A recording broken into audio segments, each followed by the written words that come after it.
जय श्री कृष्णा। राधे राधे प्रिय भक्तों, आप सभी का इस छोटे से लड्डू राजकुंज परिवार में हृदय से स्वागत है। आज फिर मैं आपके लिए लड्डू गोपाल की एक ऐसी सत्य लीला कथा लेकर आई हूँ जो सिर्फ एक कहानी नहीं है, बल्कि हम सभी के लिए एक चेतावनी, एक सीख और एक मार्गदर्शन है। दोस्तों, इस वीडियो को बनाने का उद्देश्य किसी को डराना नहीं है, किसी को दोषी ठहराना नहीं है, बल्कि अनजाने में होने वाली गलतियों से बचाना है। क्योंकि याद रखिए, भगवान की सेवा में जानबूझकर की गई गलती से भी ज्यादा खतरनाक होती है अनजाने में की गई भूल।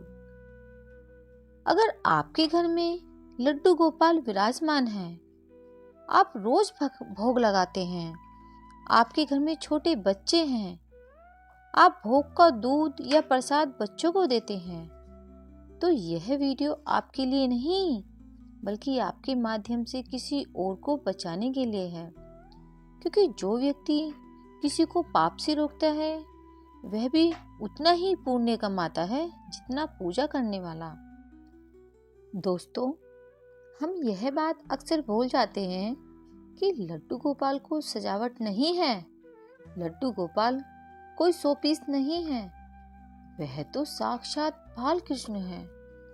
जिस प्रकार हम अपने बच्चों को सुबह भूखा नहीं रखते, हम उसे गंदे हाथों से नहीं छूते, हम उसका खाना फेंकने नहीं देते, उसी प्रकार लड्डू गोपाल की सेवा भी बालक रूप में ही करनी चाहिए। दोस्तों, सुबह की सेवा आखिर क्यों जरूरी है? हम में से कई लोग कहते हैं, आज टाइम नहीं मिला, आज देर हो गई, आज बाद में करेंगे। लेकिन सोचिए जरा, अगर आपका बच्चा सुबह 6 बजे से उठ जाए और आप 11 बजे तक कहें, रुको बेटा, मम्मी फ्री होकर खिलाएगी, तो क्या वह रोएगा नहीं? वैसे ही लड्डू गोपाल भी इंतजार करते हैं। दोस्तों, अब शुरू करते हैं सत्य लीला कथा। यह लीला कथा मेरे साथ साझा की है सपना जी ने। सपना जी कोई साध्वी नहीं थी, कोई बड़ी ज्ञानी नहीं थी, बस एक साधारण गृहिणी थी जो सच्चे मन से लड्डू गोपाल की सेवा करना चाहती थी। सपना जी का परिवार में पति, 2 छोटे बच्चे, नया नया शुरू हुआ लड्डू गोपाल का सेवा भाव।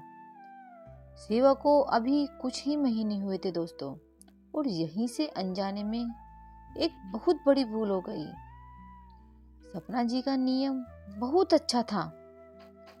सुबह जल्दी उठना, नहा धोकर ही रसोई में जाना, पहले भगवान फिर परिवार, क्योंकि सनातन धर्म में रसोई को भी मंदिर माना गया है जहां मां अन्नपूर्णा विराजमान होती है। दोस्तों, सपना जी रोज लड्डू गोपाल को तुलसी डालकर दूध का भोग लगाती थी।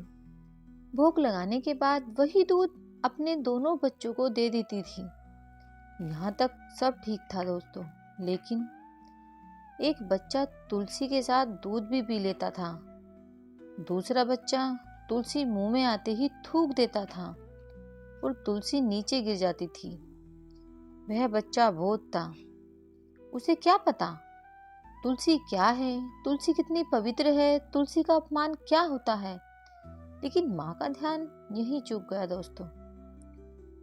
तुलसी कोई साधारण पौधा नहीं है। शास्त्रों में कहा गया है, बिना तुलसी के भोग श्री कृष्ण स्वीकार नहीं करते।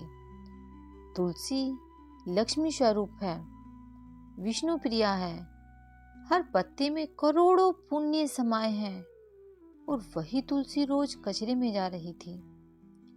दोस्तों, कुछ ही दिनों में बच्चे को गले में खराश, दवाई बेअसर, डॉक्टर भी हैरान।